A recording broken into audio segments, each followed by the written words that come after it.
Ils sont au travail depuis plusieurs jours pour relever un défi, repeindre en une semaine l'entièreté de la façade du Dispo et c'est près de 300 mètres carrés. C'est à l'initiative du collectif biennois Rebelle que ces artistes sont réunis à Nido, mais il a d'abord fallu convaincre les autorités de la ville. Elles ont finalement accordé l'autorisation sans hésitation. Sur des murs gris, je trouve ça super. Sur un château, je verrais moins ce genre de choses, mais ici, ça convient parfaitement. C'est un quartier en plein bouleversement. Le graffiti est un art qui n'est pas fait pour les musées et pour l'éternité, mais pour quelque chose en transformation. Ça passe vraiment bien dans ce quartier et je trouve qu'on ne peut pas faire mieux qu'ici. Passé l'obstacle administratif, il n'y a plus qu'à réunir les artistes. Ici, ce sont des amis de longue date, des graffeurs expérimentés et reconnus internationalement comme Seyo, Tarkin et Rosie notamment. Ils réalisent ces œuvres pour le plaisir, gratuitement. Cette fresque, c'est donc un cadeau fait à la région. Pour nous, c'est génial d'avoir collaboré avec la crème de la crème du urban art, graffiti art. Et puis c'était une halle qui était grise et puis maintenant c'est bien coloré. Et puis on a aussi beaucoup de passantes qui viennent et qui disent ouais, c'est trop cool.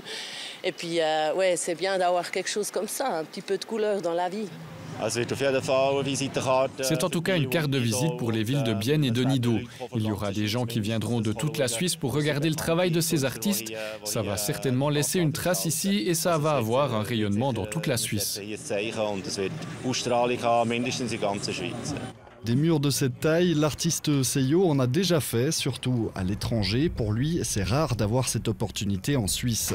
Dommage, car cela pourrait devenir une véritable attraction touristique. Ce genre de truc, il y a des villes comme Berlin ou Miami ça fait énormément de touristes qui viennent juste pour visiter cette ville, pour aller voir des trucs de street art, de graffiti et tout. Et puis ça fait tourner une ville, ça aussi. Et puis si on aurait plus de graffiti comme ça, il y aurait des gens qui viendraient un peu de partout. Au lieu d'aller, je sais pas moi, dans un parc zoologique, ou bien qu'ils ont déjà fait, ou d'un papillorama comme ça, ils disent on va faire un petit tour à Bienne, visiter les œuvres d'art. Ça serait un truc vendable en tout cas. Et puis ce serait très bon pour le tourisme, hein. Ça c'est clair, quoi. Ce mur pourrait être le premier d'une série. Les graffeurs biennois ont en effet des vues sur d'autres bâtiments de la cité zélandaise. Ils gardent toutefois leur projet encore secret. En attendant, le Dispo accueille tout ce week-end une exposition de street art.